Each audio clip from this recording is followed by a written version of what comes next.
नमस्कार, मैं Shreya digital news analysis में आप सभी का स्वागत है। एयर इंडिया AL171 क्रैश तकनीकी चूक, मानवीय गलती या कोई साजिश, एक गहन विश्लेषण।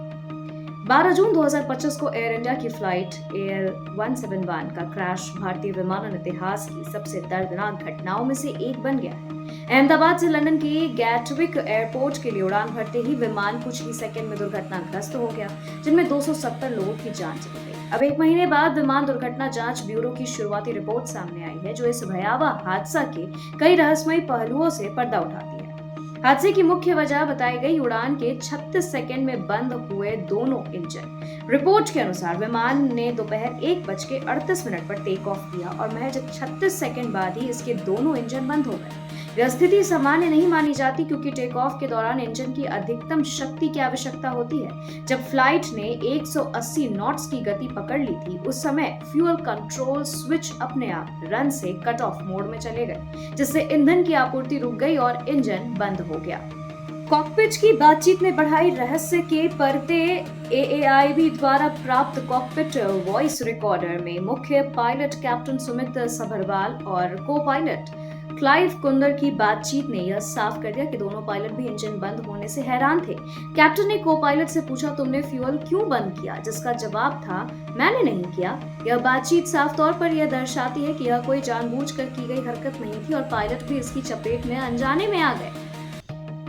इंजन बंद होते ही दोनों पायलट ने तुरंत आपातकालीन प्रक्रिया अपनाई और इंजन को फिर से स्टार्ट करने की कोशिश की, लेकिन फ्लाइट उस समय बेहद कम ऊंचाई पर थी। रिपोर्ट के अनुसार आपको बता दें कि विमान केवल 0.9 नॉटिकल मील यानी करीब 1.6 किलोमीटर की दूरी तय कर पाया था, जो सुरक्षित लैंडिंग के लिए पर्याप्त नहीं थी। इससे स्पष्ट होता है कि पायलटों को संभलने का मौका ही नहीं मिला। AAIB की प्रारंभिक रिपोर्ट 15 पन्नों की है, जिसमें यह साफ तौर पर कहा गया है कि किसी एक कारण को दोष नहीं दिया जा सकता। न तो तकनीकी खामी को पूरी तरह से नकारा गया है, न ही पायलट त्रुटि या संभावित साजिश को। इसलिए AAIB ने फ्यूल कंट्रोल स्विच के अचानक बंद होने की फॉरेंसिक जांच की सिफारिश की। साथ ही एयरलाइन की आंतरिक प्रक्रियाएं और मेंटेनेंस रिकॉर्ड की भी गहन जांच की जाएगी। अब भारत की एविएशन सुरक्षा पर बड़ा सवाल खड़ा है, जहां पे AI171 हादसा सिर्फ एक क्रैश नहीं, बल्कि भारत की एविएशन प्रणाली के लिए एक चेतावनी बन गया है। क्या हमारी विमानन सुरक्षा प्रक्रिया इतनी कमजोर है कि टेक ऑफ के 36 सेकंड में विमान नियंत्रण से बाहर हो जाए? क्या सुरक्षा मैनुअल, फ्यूल सिस्टम या सॉफ्टवेयर में कोई बड़ी चूक हुई?